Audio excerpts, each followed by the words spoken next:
Welcome to another episode of the Tom Schimmer Podcast. Happy Monday, everyone, and happy holidays. I thought I'd change things up a little bit for the next 3 weeks as we head into the winter break. I say 3 weeks because the podcast is going to be taking a 2-week break over the holidays, so there will be no podcast on December 21st or the 28th, but we will be back with a new episode on January 4th, so 2 more after today, and then we'll be on that bit of a break over the holiday season. You know, holiday music that reminds me of someplace warm is always a good thing in my mind. I've never had Christmas on the beach or in a warm climate yet, so that is definitely on the to-do list. Clearly this year it's not possible, but I'm sure it will happen one day.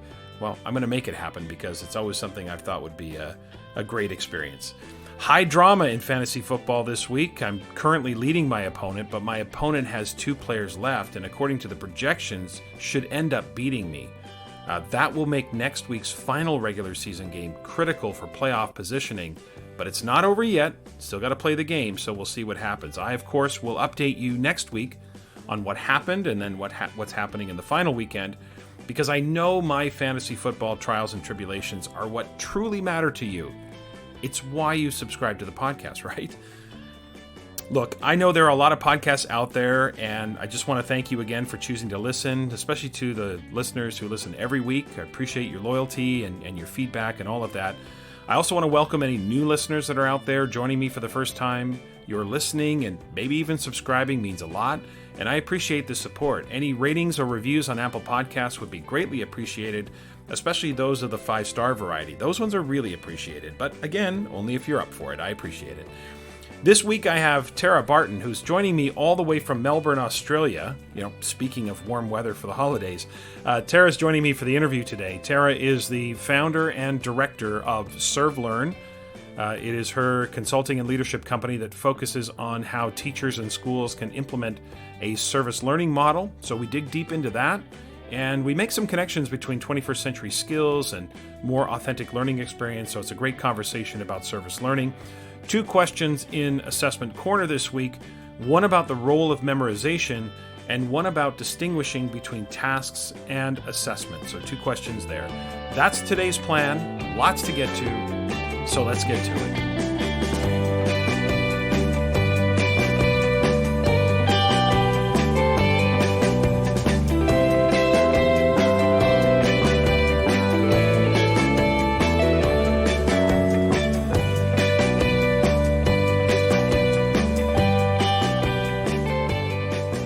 We'll have my conversation with Tara Barton about service learning coming up shortly. But first, don't at me. But I want to open this week by telling you to go ahead and get it wrong. This pandemic has been an incredibly stressful time for all of us. The uncertainty, the personal stories of loss, the hardships people have faced, even the stress of disagreement about so many aspects of this pandemic within families or even households has been challenging, to put it mildly. That said, and as I've said a few times already in previous episodes, there is a small silver lining in that this pandemic has forced teachers, principals, district leaders to acutely audit everything in their instructional repertoires, as schools have had to pivot from virtual learning to hybrid models, back to face-to-face, to virtual, to hybrid, and so on. Even the schedules. Many schools I work with have gone to a quarter system in order to absorb some of the potential angst should a pivot back to remote learning be necessary in a face-to-face model. One district I work with that's face-to-face right now is in an octet system. 1 class, 5 hours a day, 5 weeks. Is that ideal for learning? Of course not. But we have to do what we think will minimize the disrupt. There's no eliminating the disrupt, because our entire society has been disrupted, but we try to minimize it. But the silver lining that none of us have experienced this before provides an opportunity. And we talked about the upside of down a couple weeks ago. It provides the opportunity to try new things. But so many teachers, schools, even districts seem to be so hesitant. They seem to be overly cautious or worried about getting it wrong. So I just want to say, for what it's worth, go for it and prepare to get it wrong, because your wrong isn't going to be wrong. Yes, if you're a brand new teacher or are teaching a subject you've never taught before, I get it. You might want to hesitate to try new things because you're uncertain about the possibilities, or you might not even be able to envision what that new might look like because of limited familiarity with the subject, the content, the skills. Okay, fine. I understand that. But to the rest of you, go for it. Seriously, what are you afraid of? Getting it wrong? Well, I've got news for you. You will. Have you ever implemented anything new in your life, professionally or personally, and not got it wrong, at least partially the first time? Okay, so what's the problem? But here's the thing. Your wrong is not as wrong as you think. Your wrong is just going to be a version of right. I trust teachers to make, at minimum, bare minimum, competent decisions when it comes to students. Whatever you decide to implement, to change, or to try is going to be at least good. Your wrong is not going to be egregious. Now, if you think it might, well, sure, run the idea by a colleague maybe. I think the real issue here is not so much being wrong as it is not being perfect. Now, perfect is boring, not to mention not even really possible. The most authentic thing you can say to your students is, hey, I've never done this before, and I thought it would be worth exploring or trying, or I thought it'd be more engaging, or I thought you guys might like that. Let me know what you think. For some reason, there is a cohort in our profession. I'm not going to put a number to it because I actually don't know. I don't know if it's a few or a lot. I just know it's some, okay? There's a cohort who can't seem to make a move unless everything is perfectly aligned. Right? You know those colleagues, right? They're the ones who are preparing to prepare so they can prepare to prepare for the preparation to finally prepare to implement something new in 6 years. Stop it. Given that we have to at least be prepared to pivot to hybrid learning, remote, back to face, now is the time to push yourself and push each other to new and refined assessment practices, instructional practices, feedback practices, self-assessment practices, maybe exploring project-based learning or inquiry-based learning. The worst thing you risk if what you try doesn't work seamlessly is your pride. Get over it. What do you think is going to happen? The strategy won't go as well. The idea won't be executed as well. The students may not learn as much. How in the world are you going to know if anything works until you try it? Instead of spending a disproportionate amount of time worried about why something won't work, maybe give an equal amount of time to the idea that it just might be better. Remember Teresa Amabille's 1983 quote from episode 1. Quote, "Only pessimism sounds profound, optimism sounds superficial." End quote. Now, while I don't disagree with her assertion that that is the way people interpret it or the way they think, I think the fact that that is the way is a bunch of, well, I'm sure you can fill in that blank. Don't buy into it. Being an optimist about potential successes doesn't mean you ignore realities. There's nothing worse as a teacher than the grizzled old veteran looking over the top of their reading glasses, taking a parental tone while listing the 101 ways your idea won't work because, well, we tried that back in the 90s and it didn't work. How about this?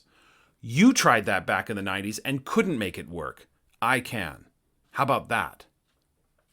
Yes, experience does count for something. But the unsolicited advice or the so-called wisdom put upon those energetic about possibilities will do nothing but undercut the sense of camaraderie on staff. I sure hope those expressions don't come from ego, in that the person is thinking, I'll look bad if you make that work when I couldn't. While I hope that isn't the case, it wouldn't be the first time I heard someone say, hey, take it easy. You're making the rest of us look bad. Slow down. Now, I've never had anybody say that to me, but I can tell you that if they did over the course of my career, it would have backfired. Two of my favorite expressions come to mind as I think about going for it and getting it wrong. The first is, experience comes from poor judgment. In this case, the judgment will be not as right, but not poor. Your decisions about trying new strategies or approaches or assessment practice will either be good, really good, or great. You're either, as the expression goes, you're either succeeding or you're learning. There is no failure. So just go for it. You'll learn more by doing than sitting idly and overthinking it. And two, my other favorite expression is, quote, ignorance on fire is better than knowledge on ice. Now, obviously you need to have a foundation. So we're not talking about true ignorance here because you have your experience and your expertise. So what are you waiting for? Bring the heat and learn by doing. Get fired up about the fact that you might have a professional breakthrough. That something will happen that will positively and forever change your career for the better. What about that possibility? Now, leaders, you play a role in this too. District leaders, do you encourage a culture of risk-taking and forward-thinking practices? Or are you so overly fearful of pushback from parents, from families, from the community, that you send a message, direct or indirectly, to play it safe? Don't rock the boat. Stay steady. Principals, are you on the front end of creative thinking about how we can best serve learners, both from an engagement and a learning perspective? Are you thinking about that? Or are you also fearful that a small minority of families, parents, community might make your life a little uncomfortable for you by not liking the changes? This whole the parents or families won't like it gets way overplayed. On the one hand, as I said to you before, they do have the right to be heard. But on the other hand, if what you're doing is defensible and supported with research, then the fact they won't like it is irrelevant. This is exactly where principals have to run interference and support those pushing themselves to create a more engaging learning environment, especially now. Leaders, we can say we support risk-taking all we want to, in the abstract. But if our actions don't match our words, then those who are most forward-thinking are going to feel unsupported, and those who play it safe are going to feel vindicated. Teachers, I trust you. We are generally a conservative bunch. I'm not talking politically. I'm just talking about our risk-taking. Fight that temptation and go for it. Get it wrong, because, as I said, your wrong won't be as wrong as you think, and it will put you one step closer to being more right. Joining me today is Tara Barton. Tara is the Director of Serve Learn Educational Consultants and is joining us today from Melbourne, Australia. Tara and I first met in South Africa when Tara was a teacher at the American International School in Johannesburg. And I was in Johannesburg doing a 3-day workshop, and we connected there. I was working with the school. And since then, Tara has left her teaching position and started her own leadership and consulting company, Serve Learn. And that is why I've asked Tara to join me today, because really intrigued by this idea. And I think a lot of listeners will enjoy what Tara has to say about service learning. Tara and I share actually a number of schools that we work with. We haven't worked directly together in the schools simultaneously, but we have worked with many schools that overlap, including the American International School in Lagos, Nigeria. And we've also spoken at many conferences at the same time as well. So I've always been very impressed with Tara's work and really intrigued by this idea of service learning. So with all of that, Tara, I really want to welcome you to the Tom Schimmer podcast. I'm excited for our conversation today. Thanks, Tom. I'm excited to be here. Yeah, I'm looking forward to it. And I have been for a while because, a lot of folks talk about service learning, or they maybe think about service learning light. But I really want to get into what the substance of service learning is, and I'm really excited to have you here. But I want to go on a bit of a tangent to begin with, because as I said in the introduction, Tara is joining us from Melbourne, Australia, and of course, in this time of COVID, the situation in Australia has been in the news here in North America for sure. Recently, Australia has instituted very strict lockdown procedures and quarantine rules that you all have just come out of. So for our listening audience, just, and from your perspective, did it work? What's the status of COVID right now as far as, Melbourne and Australia in general, and what was your experience with that lockdown, and from your perspective, how successful was it? All right. So I've been in lockdown pretty much for 8 months. And I've been in two countries. So I was in South Africa when the first lockdown happened. I missed my flight by a day. So my boys and I were 5 weeks in lockdown in Johannesburg. And you couldn't leave your house except to go get groceries. And that was like once a week you were supposed to sort of head out. You weren't allowed to go out and exercise. So Mm. we were lucky we had a big backyard. So, the kids and I would run around and that was fine. And then the day before that finished, I got the flight home with the boys. And then we did 2 weeks in quarantine in Melbourne at a hotel. Mhm. Testing was optional on the second test. First test we got done when we first arrived. It was negative. And then some people, didn't take the second test. So then a second wave hit from people that came out of quarantine who didn't take the second test. So we opted to have the test because I've got an elderly father that I wanted to make sure we were definitely all clear before we went and saw him. And it was still, things were open still then for 2 weeks. And then the second wave hit. And then, we got up to 1,000 cases and per day. And our government just decided that's it, we're going to lock it down. Um, Mixed reactions. I've definitely got friends that are on one side of the fence and I'm sort of in between. I sort of, listen to both sides, and I feel grateful that we are now COVID free. People complained about it and the economy has suffered, but I think the economy can recover. I'd rather be alive and healthy and safe Right, than, right. be so worried about that. But I know a lot of businesses have struggled during the time. So I can Yeah, see both sides. But the government's really supportive and helps people, with benefits and things like that. So, yeah. um, yeah. It's been interesting just from afar to listen to, because sometimes Mm, you see things, you don't know what's true and what's not true and all of that. And it has, I yeah. mean, I think it's wrong to look at one side and ignore the other. It has taken Mm, its toll on businesses. It has taken its toll on people's mental health, and we can't mm, ignore that side of it either. But yeah. at the same time, nobody wants to just be fast and loose with COVID, and trying to find our way through that. And so it's great to hear that the government's been very supportive of individuals, but also of businesses, to try Yeah. to help bridge those gaps. Yeah, So and there's lots hopefully, of yeah, initiatives. Yeah, lots of yeah, initiatives to try and generate work again. So I mean, I think things will pick up again now. Now things are open again, which is yeah, really nice. And we've had no cases. yeah, We're COVID free for a month now, which is right. lovely. And it's summer for you, and Yes, yeah, so we can that's go out and enjoy paddleboarding. that's always nice. Okay, let's shift gears here and get into exactly why I invited you onto the podcast. And this is about service learning. So let's start with the big overarching question, which is, what is service learning, and why, from your perspective, Tara, is it so important?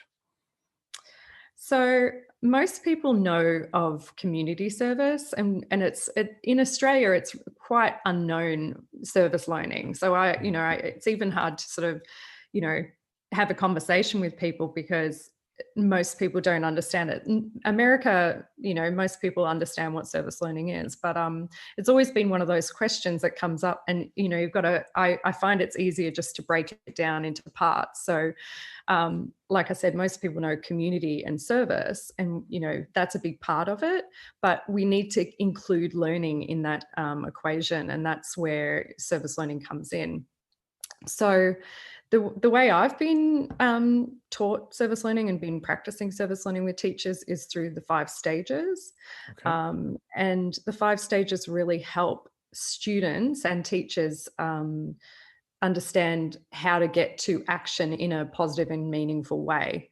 And so that has been helpful for schools and students being able to do that individually on their own. So really it's about connecting transdisciplinary skills and dispositions. So often schools aren't teaching those skills and dispositions that we really need. And I find service learning as one of those things that can help get kids out into the community and helping the community, understanding their needs, and using things like concepts. So if you look at concepts in the curriculum, I've found that has been a really great way for teachers to be able to integrate service learning. So if you look at a concept like sustainability, students can look at that from many different lenses, and then they use the 5 stages to be able to go and do some sort of action based on the needs of the community. So it's more about infusing these concepts into different Yeah. subject areas and trying Yeah. to, So, yeah. and that's what makes it, cross-disciplinary as well, which Mhm, is great.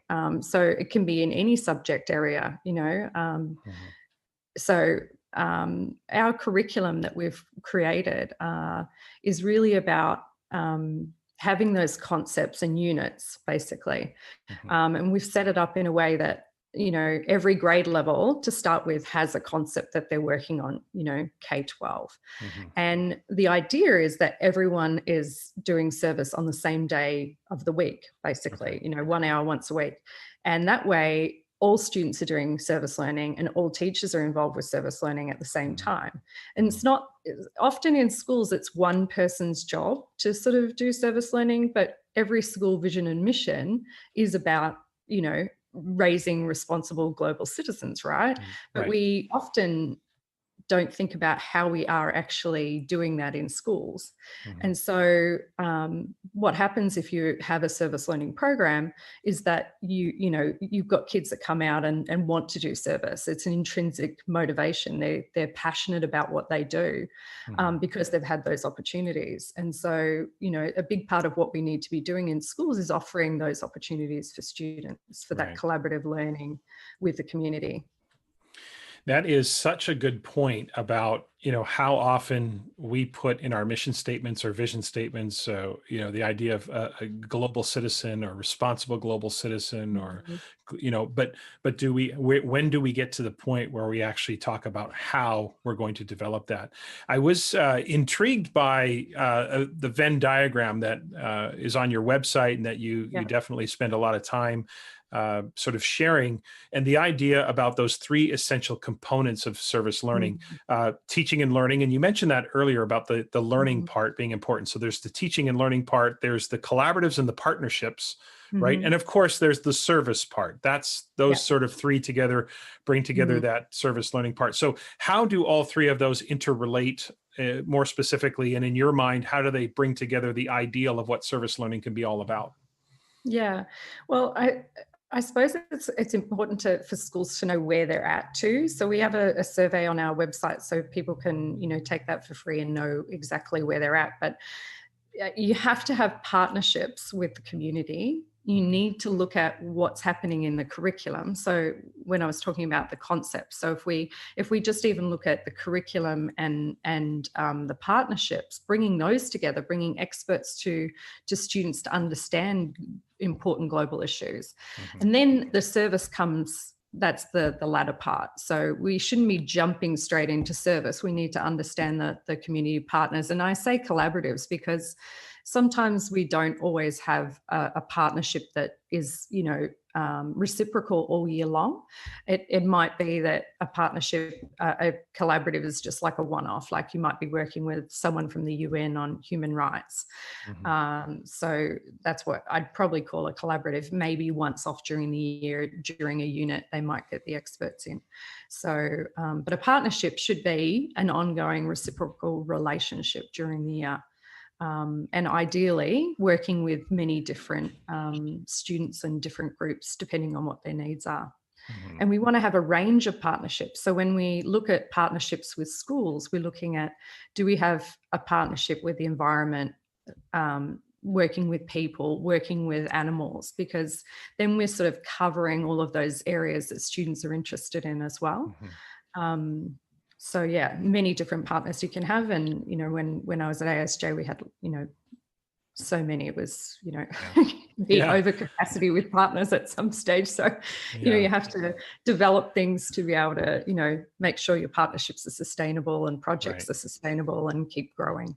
It is, it seems to me that it's such a wonderful way to build relevance into into the work we do with students to help them understand the whys of what they're learning and how connected they can be. And you're right, if you're talking about just people, then you leave out environment, you leave out animals, you leave out all of the opportunities that sort of, I guess, tap into student passion and the things that they care Yeah. about and the things that they love. So that seems to me like a really great way when people talk about relevance in the curriculum.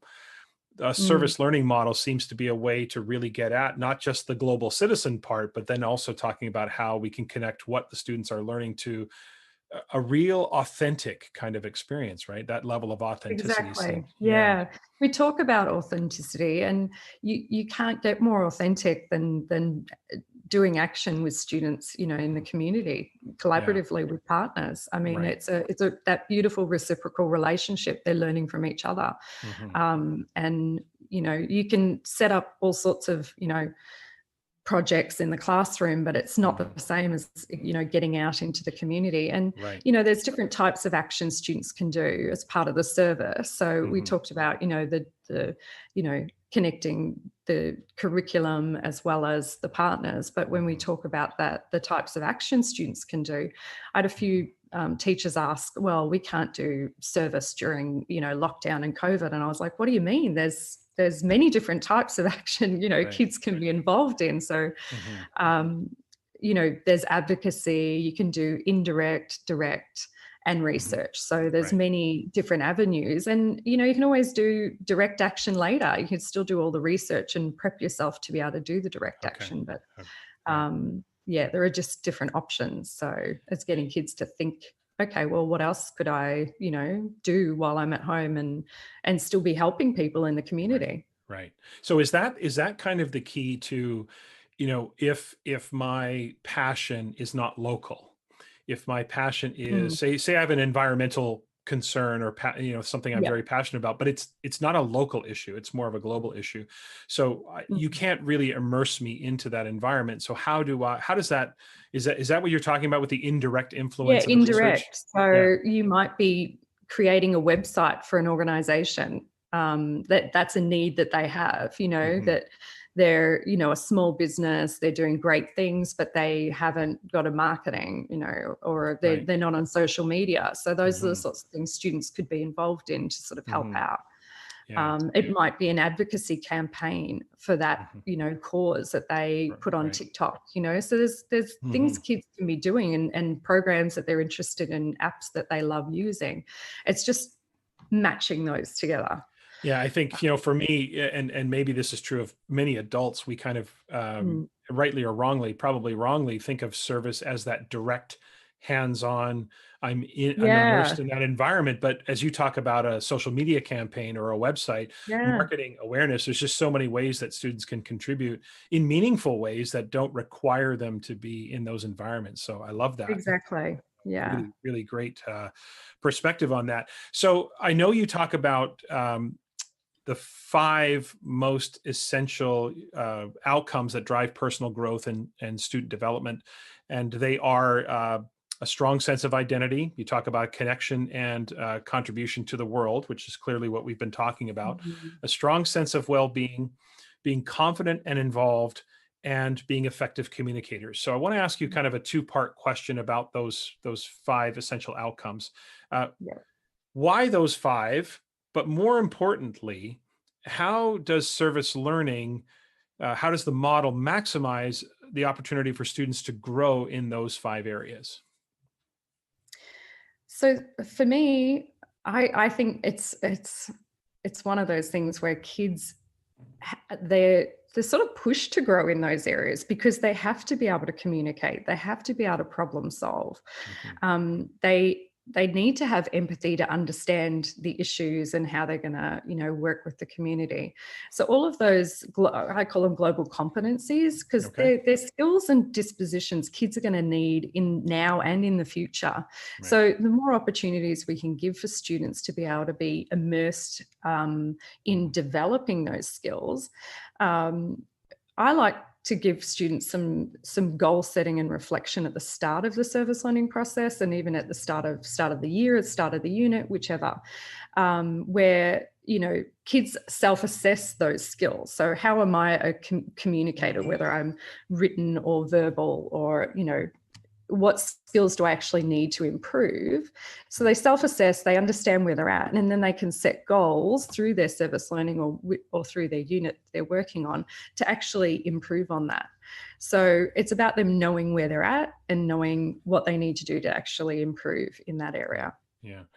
It strikes me that those 5 outcomes in a way are so immersed in the model that students don't necessarily even know that they're developing or learning in those areas, because there's an urgency, say, around the cause that is forcing them to communicate, forcing. I mean forcing in a good way. Like I'm forced to communicate because this is a cause I believe in. I'm forced to connect and contribute to my world because this matters to me. It just seems like there's a natural tie there to the model. There is, and that's that intrinsic motivation. You can't. You can force kids to, do the math and do that. But if they see the purpose and why they're doing it and why that's so important, and how it's helping the community, like social entrepreneurship, they can learn about business and, all of those important skills that they're going to still use in the future, but they're also helping the community by solving those real world problems. Yeah, and it just, what a sense of accomplishment and a sense of contribution for students as they really offer meaningful, and maybe they're not always able to solve the issue, but they're at least able to contribute to the pursuit of the solution to what's happening in the community. And often kids don't think they have anything to offer. Like, what am I going to do to actually help on that, issue or cause? But they have so much to offer, and it's about that pairing of something that they're passionate about, and that's what sparks, and they can't stop. I had many students that were in many different projects, and I'd have to say, okay, I think you need to spend a bit more time on the academics as well. Like, that's right. Yeah, you're a little too passionate on this one here. Way too passionate. I'm so, like, calm down. You're not quitting school. Yeah, no, I can see that. They go on to do careers in that field, and I've seen that. It's beautiful. They just can't stop. It's a way to explore your passion and truly find out if it's something that would drive you and fulfill you in terms of your profession beyond school, beyond it just being a project. It's something that you care. It goes beyond that. Yeah. Right. Yeah. Taps into their sense of contribution. I love that. Now, you talk a lot about collaborative learning. So this is going to be a bit of a lengthy setup here, because I have a number of converging thoughts that are kind of coming together for me over the last number of weeks. So I'm going to take a bit of time here to craft the perspective and or question, or at least the think aloud. So for you, Tara, and for the listening audience, bear with me here for a moment. So your emphasis on collaborative learning has me thinking and rethinking some assessment orthodoxy. As you know, my primary area of work is in assessment. Yeah. And some of these thoughts are things that I've always believed in. In fact, these thoughts are kind of coming together and making me rethink. So again, this is going to be a bit of a long lead up here. So we have had in assessment almost this militant assertion or orthodoxy that all achievement be measured individually, that group scores are taboo, that we need to be able to distinguish the individual's accomplishments and all of that. In episode 2 and 3, I had Anthony Muhammad on, and he said something that stuck with me. And we were talking about the definition of success within the context of equity, and what is the Eurocentric definition of success, and how do we contrast that? And here's what he said. I'll quote, "In European culture, individual success is more important than collective success." And he said, "In tropical communities and communities of color, group success is more important than individual success. Individual success can sometimes be looked at as insulting." And he goes on to say that in some African cultures, if I stick out as a show off, I'm actually taking away from the group collective, end quote. So there's that. There's the idea of, okay, if we're thinking about equity and our broadest definition that Mm, goes beyond that sort of traditional white Eurocentric view of what education is, there's that part. Okay, as we expand our definition of success. So now we have this notion of a 21st century skill, collaboration, one that we want to nurture and develop. mm, And then, of course, you emphasize the idea of collaborative learning as being effective in facilitating service learning experiences. So all of this is kind of coming together for me to make me feel as though we're going to have to relax some of this individual success orthodoxy at some mm, point. Now, I'm not talking about, you know, everything being about the group. We're not talking about group reading levels or group math skills. We understand that part will always remain individual. But mm, I'm wondering about creating some space uh, with some formal assessment or reporting or something mm, around the collective, not just the individual. You know, I mm. don't really have a Yeah. clear answer for this. It's kind of a Mm, wondering out loud, but mm, I'm just feel very compelled to consider, is there a way for us to talk about not just my accomplishment, but my contribution to the collective? How do we, mm, in some small, medium, or large way, formalize that and talk a little bit mm. about the individual's contribution to the collective? Thoughts on that, Tara? What do you think? It's a great question and a great wondering. You've got me wondering. That's the And, point. yeah, it's a good one. I think kids, they're the toughest on themselves and working in a group. They're the first ones to say, you know, Jimmy hasn't been putting in and I do all the da, da, da, da. And Mhm, I think they're the best ones to come up with some sort of rubric assessment, self-assessment, mhm, collaborative assessment on, what is it that they need to do as a group to be able to perform, and mhm. what is everyone's roles and responsibilities. And Right. so as part of that service learning process, I talked about the 5 stages. Mhm, They do the investigation, and kids might be doing different things in the investigation, right? So in a group, and that they're all working on together. Then they come back together once they know what the issue is and mhm. and the type of action that's needed. Then they come together and do the planning and preparation, and that's where Mhm, they come up with who's going to do what role. So I think kids are the best to come up with some sort of a mhm. self-assessment, as an individual they're self-assessing, but also as a Right. collective, collaborative team. Yeah. I think of a a parallel. You think of professional sports where not Mm, everyone on the team is the leader. So you have role players, and not suggesting that exactly. students should take a back Yeah. seat, but how do we contribute to the collective? When I work for a Mhm. business, Yeah. the company's success, how do you separate marketing from product development? It kind of starts flowing together. So Mhm. it just makes me Yeah. wonder about how we can think about the collective and an individual's Mm. contribution to collective, as opposed to what do I get out of the collective, almost an Exactly. input Yeah. versus an output idea. I don't know. Yeah. I think it'd be something And what are interesting. the impacts as a Right. team, as a collaborative team, and for them to Right. reflect on that, Hmm. is really important during the process, Hmm. not just at the end. Sometimes reflection's one of the end things, the final, but I think it's important to them reflect as a team. And Yeah. you said team leader. I mean, students can, in a team, everyone could have a chance to be the leader in that Right. team, Right. so that they are all experiencing what it means or what it feels like to be that leader. Hmm. And every student leads in different ways. They Right. don't Right. all lead from way out in front. Some lead from Right. behind, which is, Right. it's nice for them to see different styles of leadership. I Right. mean, we've seen some interesting leadership in the States, that we've been watching on the TV here. Hmm. Um, so, we can have plenty of discussions about what leadership could Right. look like or is like About around the leadership world. styles. Yeah. And well, fair enough. And we'll just leave it at that. Um, We really like the Canadian leader. there you Just go. saying. Yeah. Very um, good. it makes me also think about when you said all students have a chance to learn what it feels like to lead. It also Mm. makes me think that students have to learn what it's like to be led, and to Yeah. understand about how you if could because if everyone's the alpha, Mm. that type of collaborative team is probably not going to. And again, It's it's not not successful. right. It's Exactly. not the Yeah. idea that you force yourself to take a back seat, but Yeah. there are times where we have to build consensus. There are times, Exactly. so we think about, Mm. I just, for me, it just, it has me. I'm sort of in my head right now thinking about, and I haven't flushed it out, but I just wonder about.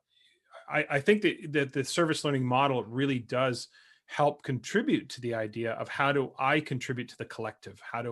Mm. What's my role in this? And because it's interesting to me that when I talk about collaboration, and I talk about, collaborative learning, Mm. I talk about it from the point like my ability to collaborate is Mm. influenced by who I'm collaborating with. It isn't Exactly. just this Yeah. vacuum, right? So Yeah, I wonder. and they're going to learn, in the future. They're not always going to get to choose who they're collaborating with. It's about learning to collaborate effectively, Mhm, with a range of people, and that we right, all have something to offer and learn from each other. It's right. not, it's that's the skills that they are learning by having those, various collaborative groups that they end up Mhm, working with. yeah.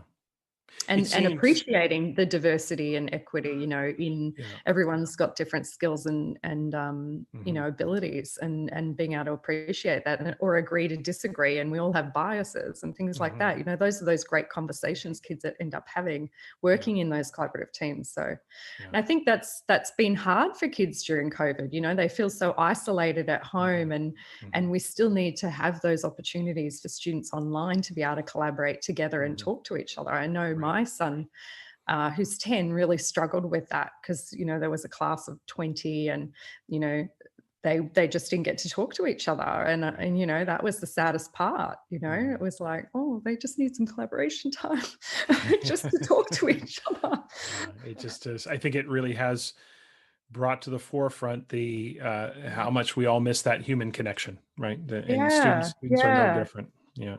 definitely. The other part, in terms of the collaborative teams, I can see that the collaborative learning model, because we share a common cause, that Mm, the cause, in a way, now you tell me if I'm wrong, but it seems as though the cause that we're collectively pursuing takes precedent over, ego, or, because we're all totally. passionate about this topic, we might Yep. find an easier time of developing consensus because Mm, we all have a single, completely. Yep. right, And you just always have to go back to what is the need, why are we all here, what's the purpose, right, Once right. kids are reminded of the purpose of why they're doing what they're doing, Hmm. some of those little nitpicky things that they would normally have in a team in the Hmm. classroom completely go out the window. Yeah. Or Johnny forgot to bring the paint, and the rest of the group's like, oh my God, we can't paint today because there's no paint. So, Right. they certainly learn their roles and No, responsibilities. fair enough. Fair enough. Yeah. No, I just think there's such a natural. I mean, the more you're talking about the model and the possibilities and the potential, the more you Mm, can see how this just, it's hard for adults sometimes to remember the big picture mm, of why, and let alone teenagers or even younger. yeah, So reminding them of that, I think, can keep them on point. I want to yeah. expand the view now a little bit of service learning, to expand to the idea of, we've talked about collaboration, but let's expand and talk Mhm, about 21st century skills in general, critical mhm. thinking and all of that. Yeah. And I think you've talked a little bit about this already, but let's circle Mhm, back and maybe be a little bit more formal with mhm, connecting the dots between service learning and the development of 21st century competencies. Like, where mhm, do you see that overlap, and where can skills of schools, I should say, if they're pursuing an agenda of developing 21st century skills or 21st mm, century learners, how specifically does service learning feed into that? Like I said, you've alluded to this, but I want to have it to be a yeah. little bit more formal. So I talked about the 5 stages. So in that first stage in the investigation, kids have to put on their critical thinking hat, to really dig into that issue. What is the issue? What is the need in the community? Why are we doing what we're doing? How do they understand it thoroughly? So that's where they need to talk to experts and really get some data on what is the need to do action. And kids really just want to jump straight into action, but then Right. they realize, oh, we don't actually know what the issue is or what the need in the community is. So you'll often see that with some community service. And it's good to know where you're at in your school, because you can always, go to the next level. Okay, we're doing community service. How can we adjust it to add some more service learning into the equation? So those skills are going to come up as kids are working together on that issue. So as I said, critical thinking, problem solving, they need to be able to do that to be able to get to the next stage, to be able to do the planning and preparation. So until they've been using those skills and self-assessing where they're at, like I said before, and I've shared my single point rubric that has, the different key skills and dispositions that kids need to be developing. But until they understand where they're at, they can't know what they're going to do to actually try and improve on that. So a student can reflect and say, well, I'm not very empathetic. So then they start to make a plan of how they can actually improve on developing empathy. Mm-hmm. Yeah, it to me seems like such a natural fit for, again, coming back to something we talked about earlier, the relevance, the putting this 21st century skill into action and making Yeah. sure that I'm acting upon it in a way that is so authentic, Yeah. and immersed in a kind of context that I care about, and I want Yeah, to and serve. they're like you said before, they're forced to communicate, so they actually have to improve on their Right. communication. They're going to be told by the partners pretty quick, well, actually, we don't speak like that around here, and That's right. so Yeah. they're definitely, and even collaborating with each other, they're learning those skills by doing them. I'm starting to connect the dots now more about your Venn diagram, even as you're talking, because I'm seeing that if you just immerse yourself in the service part, when you don't have the background knowledge to understand what exactly you're addressing, or it may seem like you're going rogue because you haven't partnered with people who've been working on that issue, right? So I have some learning to do. I need to do my homework. I need to understand that background knowledge. I also should try to develop a collaborative or a partnership with people who've been working on this issue, so I can use my time efficiently and effectively, and that I'm not actually countering things that they might be doing. And now I can start serving. So it really, those dots are getting connected for me, even more so the more you talk about the model. So I hope that's happening for others who I mean, some of the listeners may be very familiar with the service learning model, but if you're not, I'm starting to see more clearly about how all of those work together to develop 21st century learners. Okay, Tara, here's the big question. I'm in. I go to the conference. I listen to Tara's presentation. I like a stalker. I follow Tara around the entire conference for 2 or 3 days. And at the end of the conference, I'm like, I'm in. Okay, I'm in as a teacher. I want our school to develop a service learning model. So where do I start? How does a school start? First, okay, how does an individual start? But then how does a school begin? And then how do we develop this model going forward? Yeah. Many different parts to that. So I'm going to try and answer all of that. Take your time, because this might be the most important part. So take your time on this for sure. So for teachers, just implementing the 5 stages within a unit that they're doing. So choose a unit you're doing, have a look at the concept, think about, who could we be collaborating with as a partnership? Most schools have some sort of partnerships already. So I suppose it's knowing what the partnerships are, or, get students to sort of look around for the partnerships too. Who could we be collaborating with on this issue? So you can get students to sort of, talk about, and sometimes parents even at the school know different partnerships as well. So you can sort of find them, but it's important to sort of vet them as well, for child safety. So we want to make sure that they're the right partners. It's a safe environment for students to be going to, or the partners can come to the school. Some schools can't actually leave, their campus. So it's nice sometimes that the partners can come to the school to collaborate with them. I know we did that in Lagos. Right. And so, implement the 5 stages in a unit, give kids time. Most kids do some sort of investigation in a project that they might be working on. Give them time to plan and prepare. for the type of action that they're going to do. And then make time for the action. That's sometimes the thing that gets thrown out. Right. Because, oops, we got to the end of the unit, we didn't get to the action part.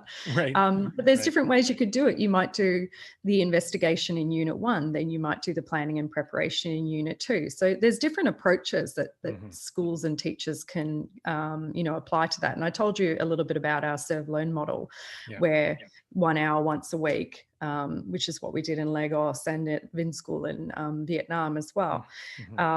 Where students are all doing service learning at the same time. So you can get beautiful cross-grade, vertical and horizontal collaboration happening. So our 11th grade, their unit is on leadership and mentorship. So their whole role for a year is to learn how to lead and mentor others. Every student is a leader and mentor, and they're responsible for helping others to do that as well.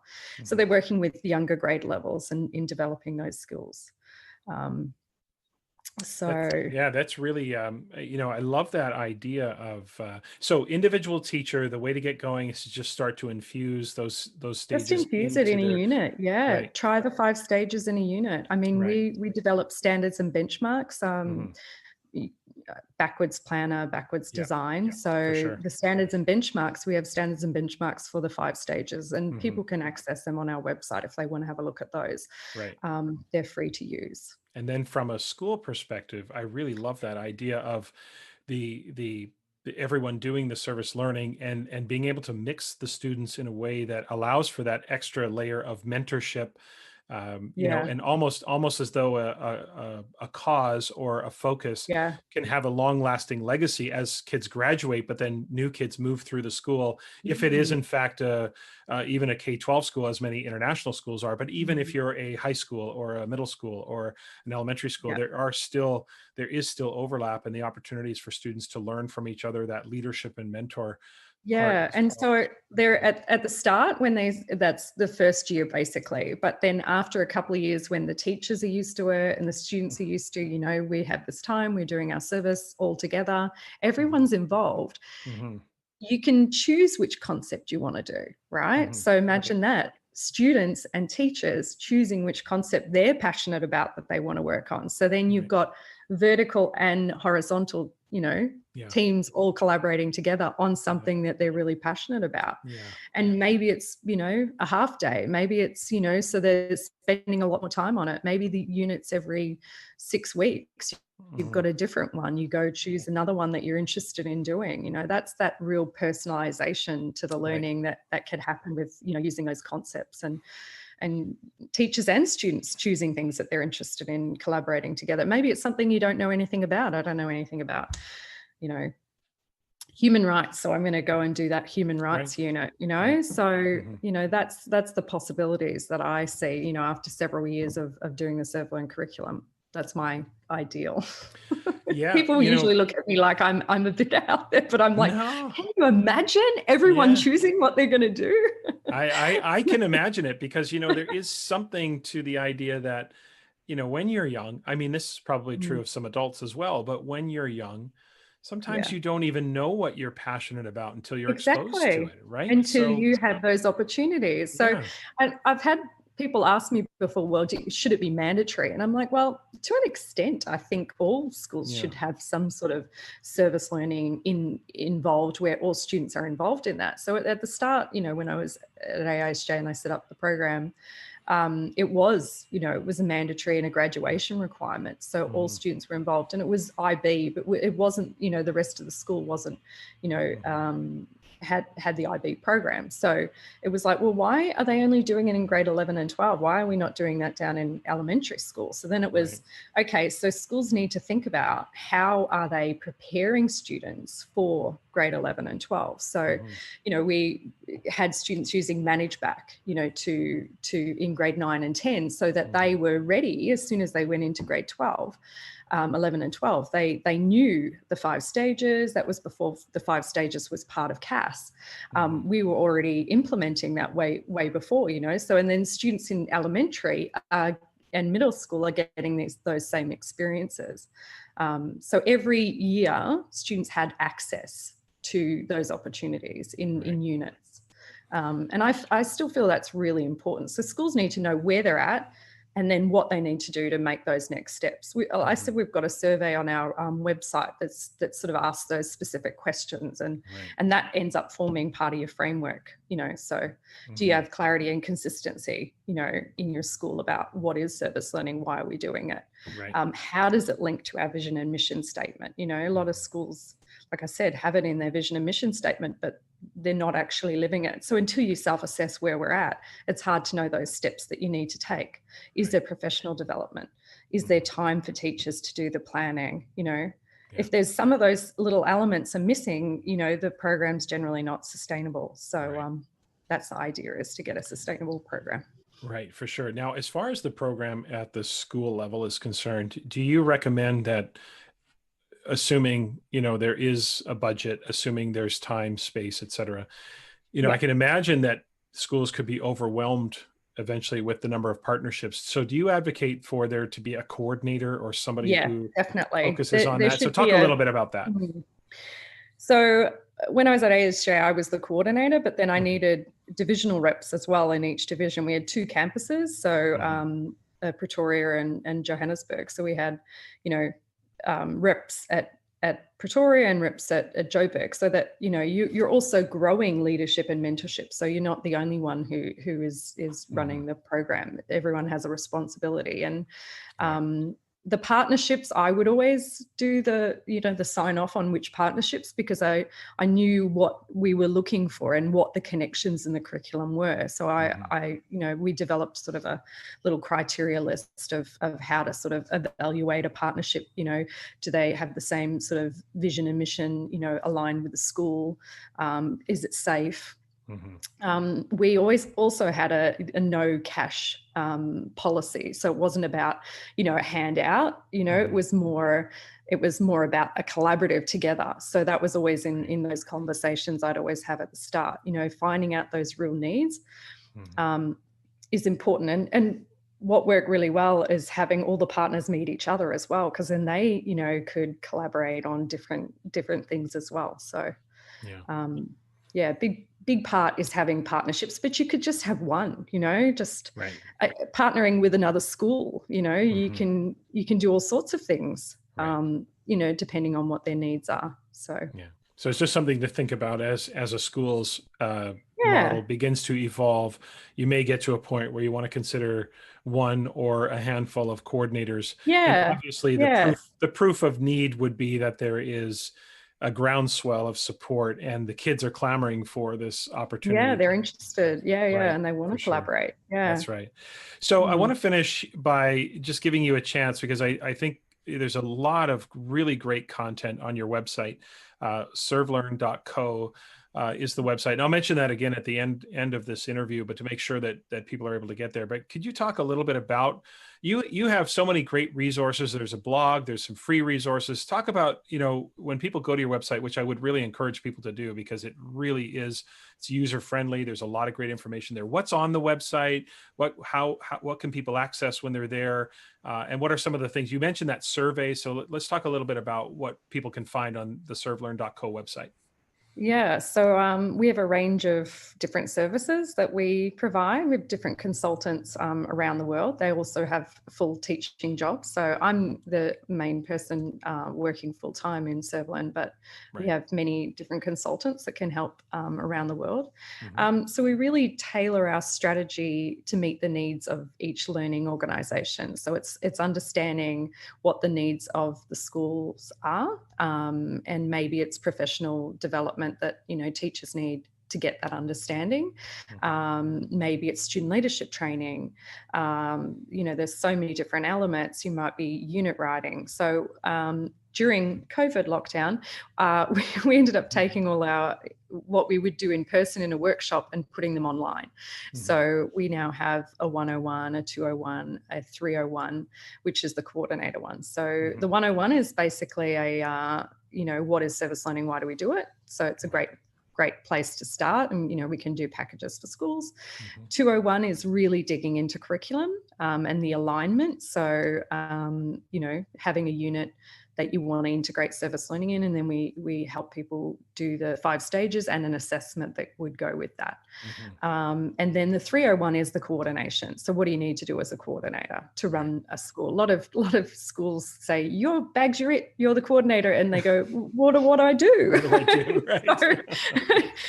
Right. So we help them come up with alignment with strategic planning and an action plan. So they come away with a really thorough action plan to be able to implement with their school. So they have to collaborate with their principals and director of school to be able to, complete that.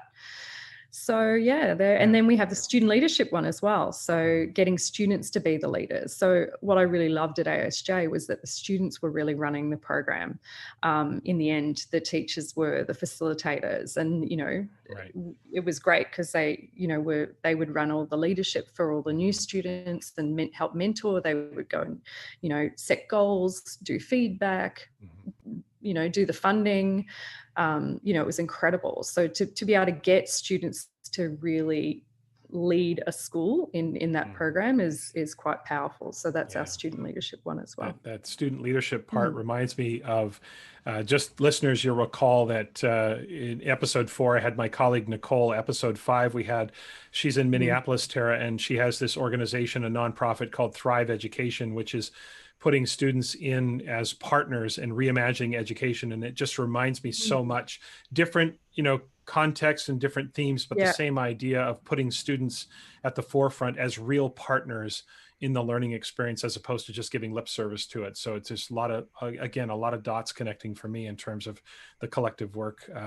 Tara is also being rather humble. Listeners, when you go to that website, you're going to see a great collection of blog posts, really thorough. There's a lot of blogs. And listen, Tara, well-researched, very thorough, very detailed. So a lot of great content there that is an easy way, listeners, if you're intrigued about service learning, a great spot to check out. So I'll mention that again as we finish up. But Tara, we're going to finish today with a little bit of fun, as I always do. I'm going to ask you, this is a chance for people to get to know you a little bit on a personal level, just to get to know you a little bit more. Nothing too intrusive, just some fun questions that I'm going to put to you that you don't know are coming, but I'm going to ask these questions and just a chance for us to have a little fun banter and some fun questions. But again, nothing that is going to embarrass you or anything like that. So I've got 5 questions to finish up, and then I've got one final question about success that I'm going to ask you. But here's the first question I want to ask you, just a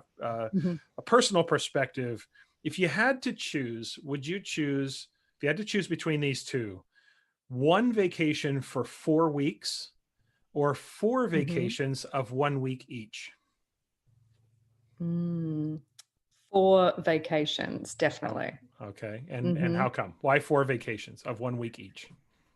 Because you could spread them out, during the year instead of having a big chunk. And it's one of those things like, in Australia, we have 2-week holidays every 10 weeks, and we don't have the 2 months off like, North America does. So in June, July, that's our winter. We don't, we want to go somewhere tropical, obviously, in June, July, but it's just for the 2 weeks. So you have 10 weeks and then you have 2 weeks. So I've always really liked that I always know I'm going to get a holiday soon. So. Yeah, it's nice. I sometimes find 4 weeks is too much. I go, I'm ready to get back to work. I'm online researching and studying. Right. I think by week 3, I would be worried about all the emails piling up and all the stuff that was in there. Okay, number 2.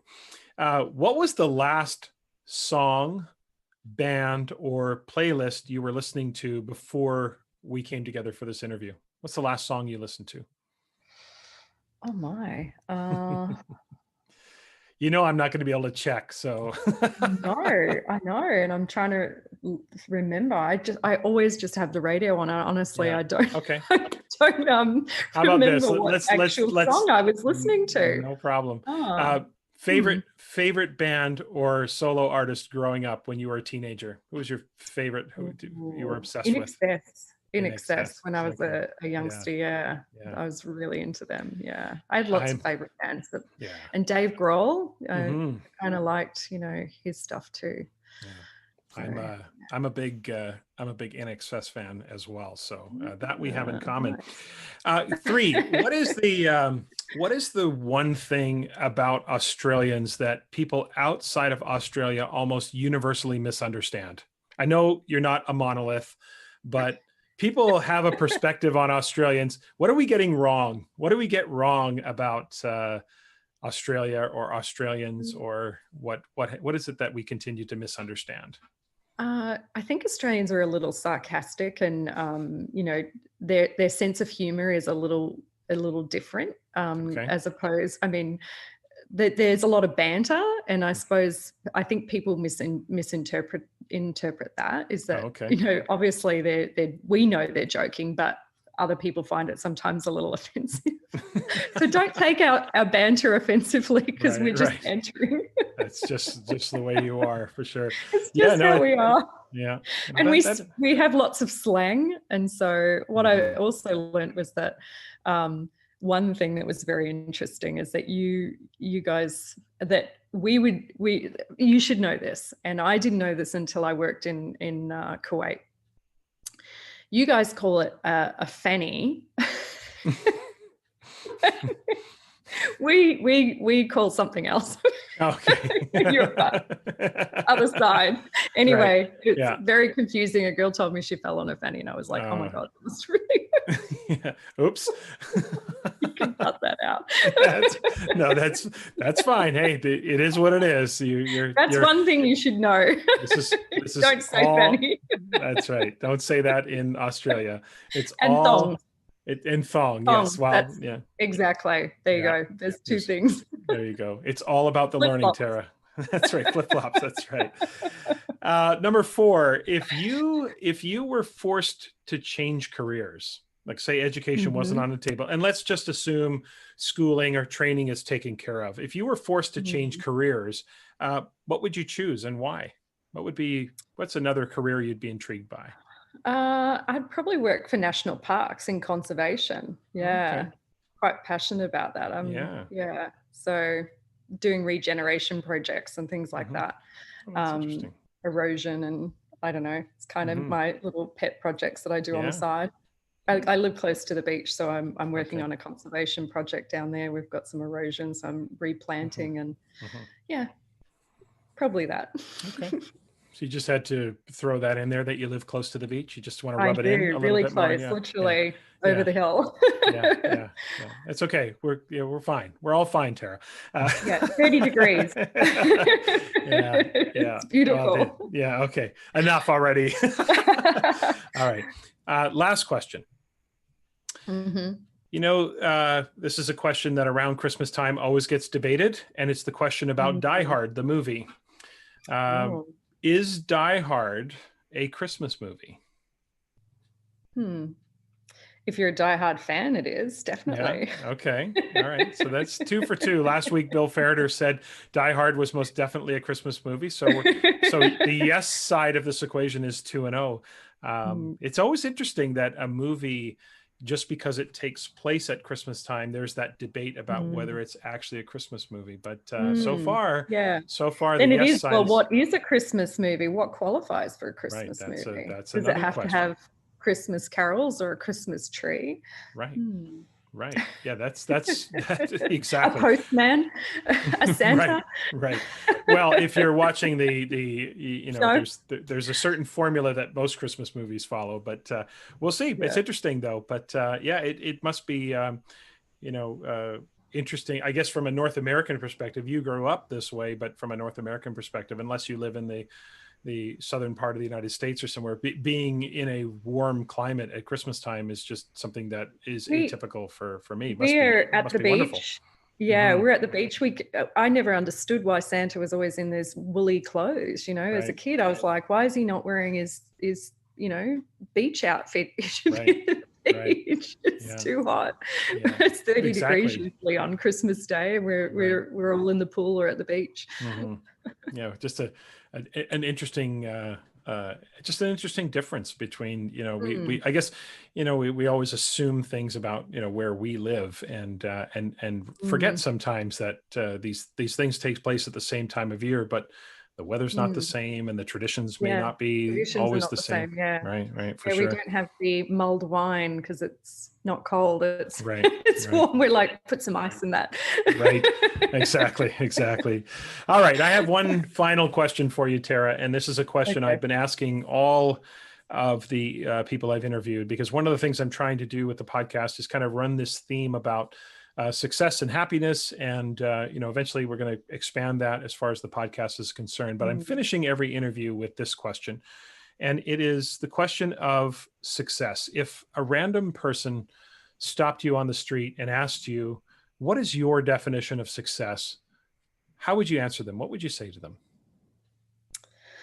I think success is whatever you want it to be. Okay. Whether you're successful in, learning something new, success can be achieving a goal, can be happiness. It's not always about money or, Right. I don't know.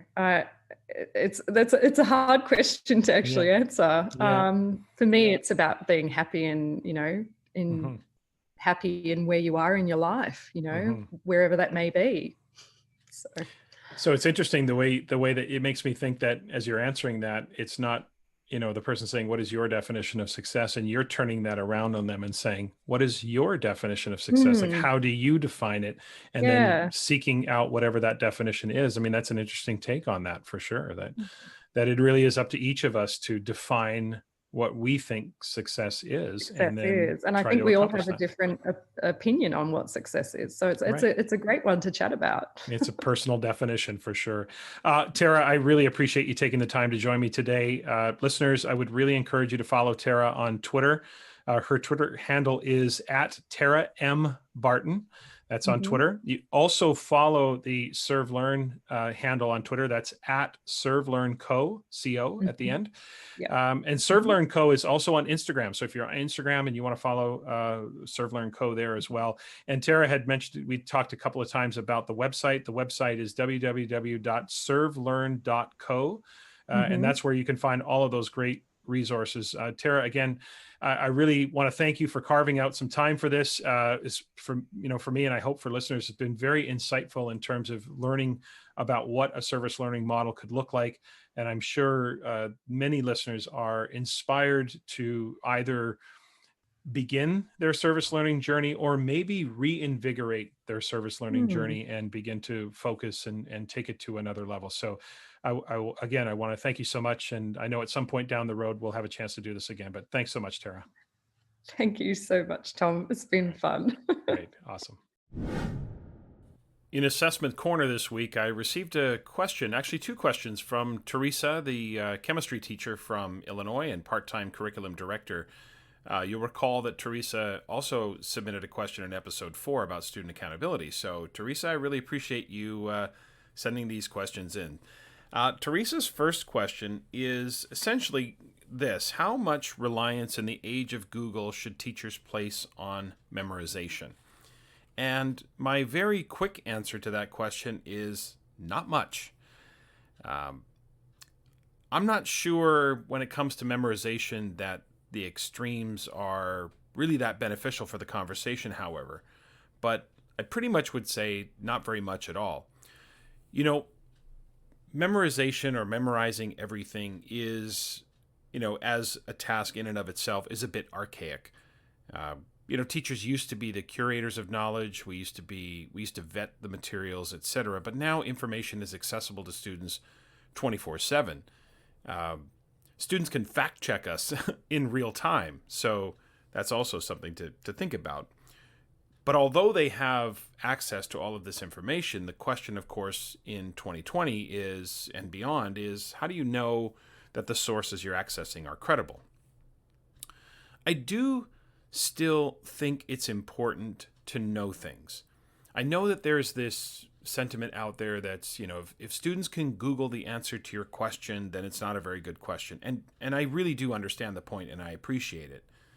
But I also think there is an importance to knowing things, because If on the other extreme, every single time you have to know something, you've got to go look it up, you're going to disrupt the flow of whatever it is you're doing. Even if you're working on something more complex, if you're constantly looking things up and not knowing things, then that can interfere as well. We also shouldn't be too dismissive of memorization and recall, because anyone who has children would know that you'd be very grateful and thankful that your child can recall your cell phone number if they happen to be lost at the mall or something like that. So I think, there's extreme positions where they don't have to know anything and they can just look everything up. And then there's the other side of the question, which is you got to memorize everything and do everything from recall and retrieval. I don't think either of those is helpful.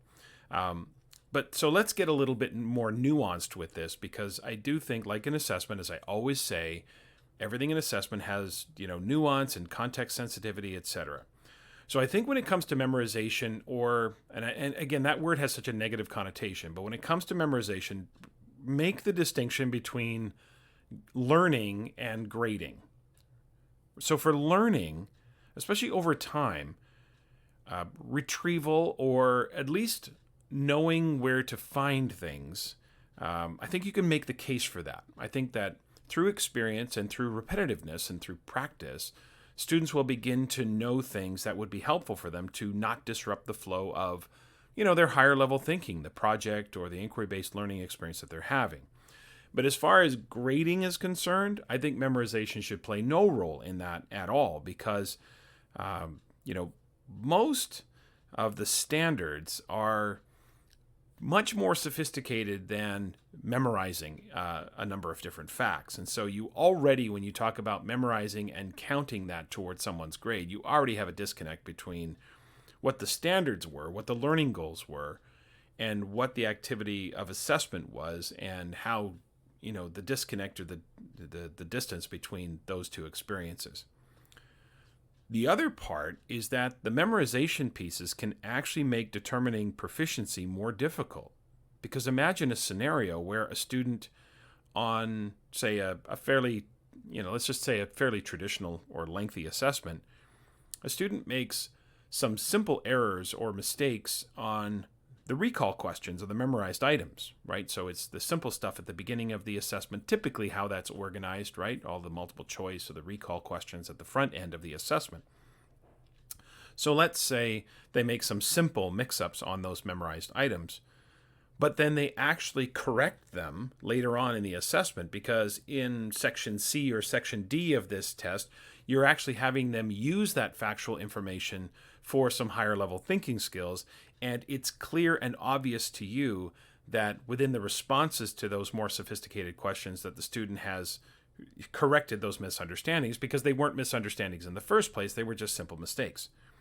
So now you have this dilemma of the early evidence, which shows error, and the later evidence, which shows proficiency. So if you're going to take the later evidence as proficiency and dismiss the early evidence, then what is it doing on the assessment in the first place? Now, I would argue that it's not necessary to have it there. It'd be probably more beneficial to assess those foundational pieces a week or two ago, when students are beginning their journey along the learning progression, not at the very end on the unit assessment. So it is important to know things. I think it's important to be able to retrieve things, but I think that occurs naturally over time. I don't think we need to force that. I think that repetitive practice and repetitive work, and I don't, again, mean the negative connotation of repetitiveness. What I mean is, if I'm analyzing and interpreting data several times, if I'm making models to explain and justify, if I'm developing questions of inquiry and researching and trying to find, solutions to dilemmas, et cetera, when I repetitively do those things, I start to know things from retrieval or from recall.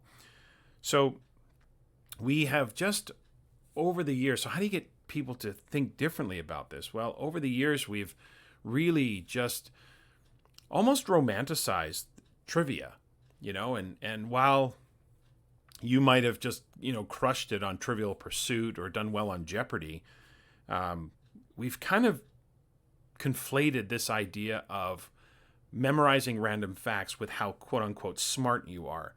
And I think we have to sort of try to move away from that. So if you're an instructional coach or a curriculum director or somebody like that, the key is to help your colleagues see that the doing something with that is more sophisticated with the knowledge, right? So it's the doing something with the knowledge that is sourced, the knowledge that they find, the knowledge that they can get to. Help your colleagues see that that's not just possible, but it actually allows students to thrive and reach sort of the cognitive complexity of what the learning goals actually are. You know, some people would assert that, well, if you don't know things, how are you supposed to think deeply about that? And that is true to a point, because my content proficiency will be connected to. The research on critical thinking is pretty compelling, and it talks about how important it is that you have a grounding in that discipline. So understanding a topic or a subject or something is tied to your ability to think critically about it. At the same time, we don't want that to become an inhibitor. We don't want a student's inability to remember something to delay their ability to sort of dig deeper. And so I think that's where the balance comes in, because you have to know things in order to think critically or to think sort of deeply and intimately about a subject. But does it always have to be memorized? I don't think so. The virtual and hybrid learning models also are making this memorizing of facts almost obsolete, because to do so is to really set students up for failure. One of the great questions that came along in the spring especially, but it still exists today with the hybrid models is, Tom, what do we do about academic dishonesty? And what do we do about cheating? Well, if you're asking students to do things of memorization and recall in a virtual learning environment, you are setting them up for failure. Because with high anxiety and stress that is bringing with COVID, you're going to have students who are going to make poor decisions because they're teenagers or younger. We know that for very young students, some of their standards and some of their learning goals are recall based, and that makes sense. But as students get older, we know the standards are much more sophisticated than just remembering things. And so that's where we need to put the eye on the prize. So as an instructional coach or curriculum director, as Teresa is, or someone in a position where you're influencing others, keep on message with the idea that the whole experience centers around the sophisticated nature of the learning standards or the goals that are established for the class. Help your colleagues imagine what a deeper, kind of more sophisticated demonstration of learning would look like. What I've learned over the years is that sometimes resistance is just a lack of clarity.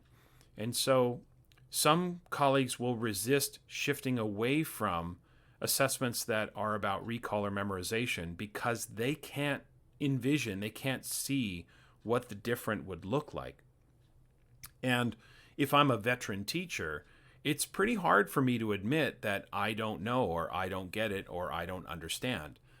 So help them see where that can go, because sometimes just clearing out a little bit of the path, just giving them a little bit of a vision of what that might look like, could be all that they need in order to then see that it isn't just memorizing the information, but it's using the information for a higher purpose or a deeper purpose that matters the most. Teresa's second question had to do with distinguishing between the task and the assessment. And essentially her question was, how do we help teachers to consider the multi-dimensions of learners without telling them what to do? How do we not force teachers to change their assessment methods, but to understand that if the learning targets don't specifically relate to writing, why does every assessment have to be in written form? Essentially, that's the question.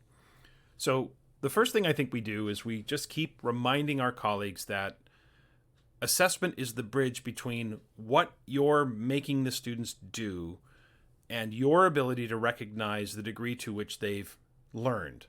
And it's the assessment that reveals that, right? The task is the means. The task is, I'm going to make you do this so I can understand the degree to which you have met the learning targets or the learning goals or the standards.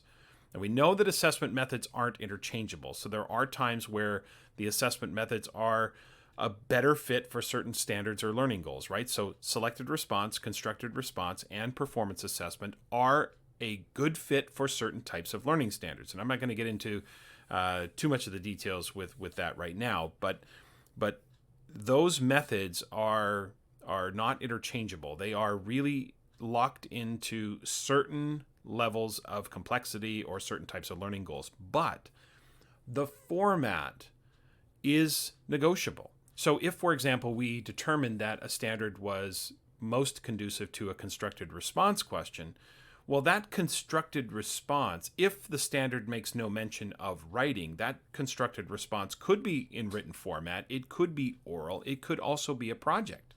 It could be something that they construct.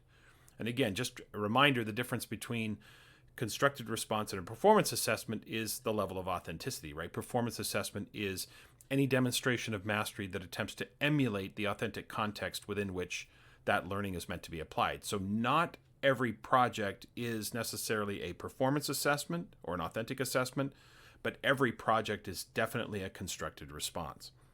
Having students respond in written format or typed out is alluring because it is asynchronous and teachers can handle the workload. And one of the questions that teachers often have about responding orally or in different types of dimensions is, how do I do that? So again, sometimes what looks like resistance is a lack of clarity. Making sure you have clear criteria, and again, as I mentioned in a previous episode, task neutral criteria is really helpful here too, because this wins some favor with colleagues from a practical perspective, but I also think it's sound practice in that if you change the task but are assessing the same learning, you can use the same rubric. Now, another approach might be to talk to your colleagues a little bit about some hypotheticals. For example, is it possible to know a lot about a subject but not be able to write it down or to type it out? Or is it easier to explain something orally or is it easier to explain something in written form? Just start to throw some ideas out there and just from their own personal experience talk about that.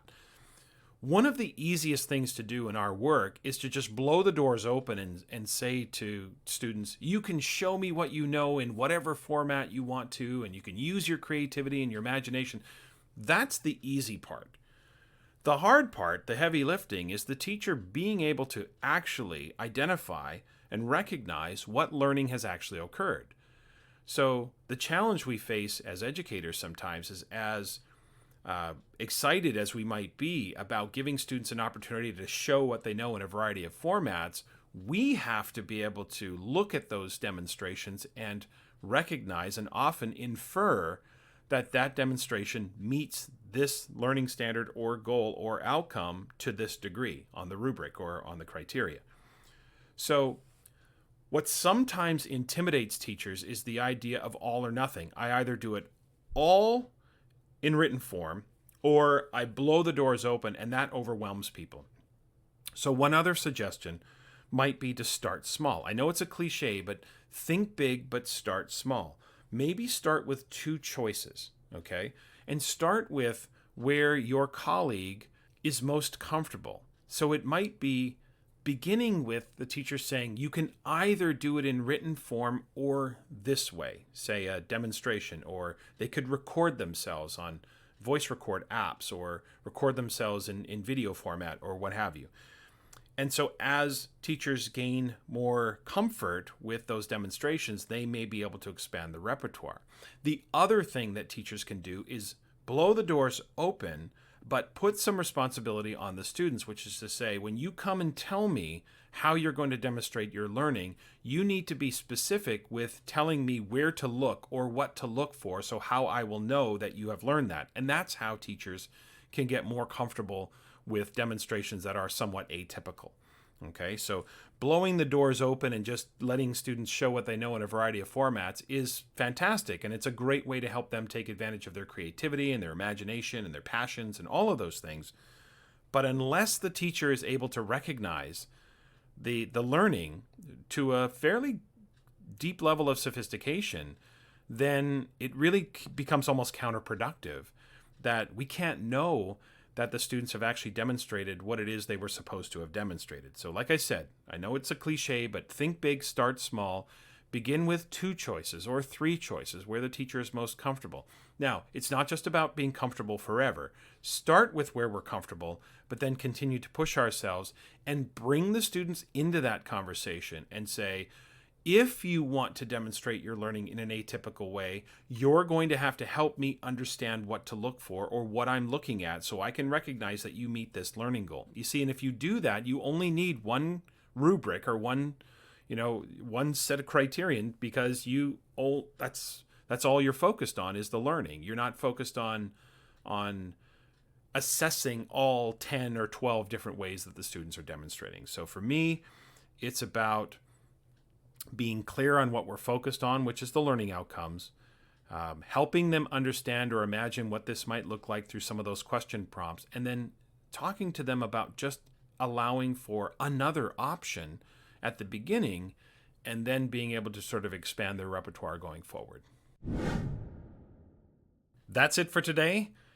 Just a reminder that there is still time to register for Grading from the Inside Out, the 2-day training that's happening December 10th and 11th. That event is almost sold out, so if you are interested in that, information can be found on the solutiontree.com website. There's still some space available, but you should probably do that sooner or later if you're interested in that training. Remember to follow the podcast Twitter account for updates on the show. At Tom Schimmer Pod is the podcast Twitter handle. My personal sort of professional handle is at Tom Schimmer. Also, please email me your questions for Assessment Corner or any suggestions and feedback you have about the podcast. The email for the show is tomschimmerpod@gmail.com. Next week, my guest will be my dear friend and colleague, Cassandra Erkins. There is no one with whom I've worked more closely with over the last decade than Cassandra, obviously along with Nicole. So I'm really looking forward to that conversation. Talking about assessment is what Cassandra, Nicole, and I do all the time. So it will be just another installment of that. We're going to focus the conversation around common assessments and explore the ins and outs of common assessments in a remote, virtual, or hybrid learning context. So again, thanks for joining me this week. Please subscribe, rate, review the podcast, and please spread the word. I would love the opportunity to expand the listening audience. Have a great week, everyone.